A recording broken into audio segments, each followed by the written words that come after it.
India semis అవకాశాలు రోజు రోజుకి తగ్గిపోతూ ఉన్నాయి. ఇండియా సెమీస్‌కి క్వాలిఫై అవుతుందా?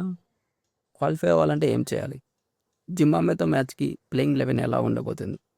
అవన్నీ వీడియోలో చూద్దాం.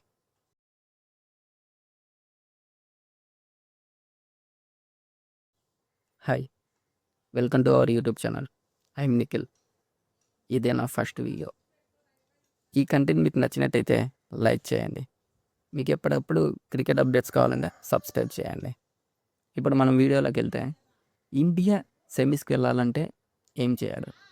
ఇక్కడ 2 సినారియోలు ఉన్నాయి. సినారియో 1 సౌత్ ఆఫ్రికా వెస్టిండీస్ పైన గెలిస్తే చాలు. ఇక్కడ నెట్ రన్ రేట్‌తో ఎలాంటి పని ఉండదు. డైరెక్ట్ మనం జింబాబ్వే అండ్ వెస్టిండీస్‌తో గెలిస్తే చాలు. వెస్టిండీస్ పైన ఒక్క రన్ తేడాతో గెలిచినా లేదా సూపర్ ఓవర్‌లో గెలిస్తే చాలు. సెకండ్ సినారియో ఇప్పుడు వెస్టిండీస్ సౌత్ ఆఫ్రికా పైన గెలిస్తే ఇక్కడ నెట్ రన్ రేట్ ప్లేలోకి వస్తుంది. ఇండియా జింబాబ్వే పైన గెలిచి వెస్టిండీస్ పైన గెలిస్తే అప్పుడు వెస్టిండీస్ 2 మ్యాచ్లు, ఇండియా 2 మ్యాచ్లు, సౌత్ ఆఫ్రికా 2 మ్యాచ్లు అన్నీ ఈక్వల్ పాయింట్స్ షేర్ చేసుకుంటాయి. ఇక్కడ నెట్ రన్ రేట్ కీ అవుతుంది.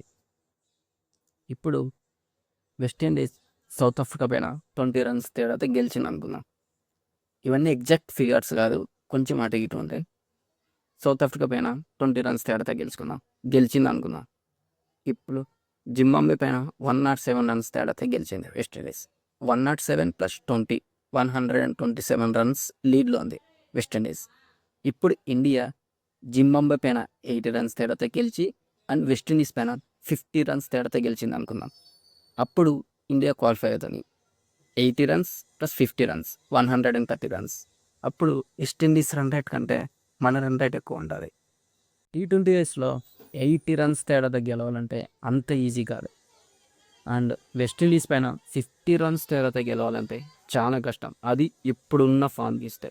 కానీ అంత కష్టమేమీ కాదు, ఎందుకంటే ఇంతకుముందు చాలాసార్లు గెలిచాం. ఇప్పుడు మనం జింబాబ్వేతో మ్యాచ్కి ఇండియా ప్లేయింగ్ 11 చూసుకుంటే last time vice captain Akshar Patel స్థానంలో వాషింగ్టన్ సుందర్ వచ్చాడు. ఇప్పుడు డైరెక్ట్ వాషింగ్టన్ సుందర్ ప్లేస్లో అక్షర్ పటేల్ వస్తాడు.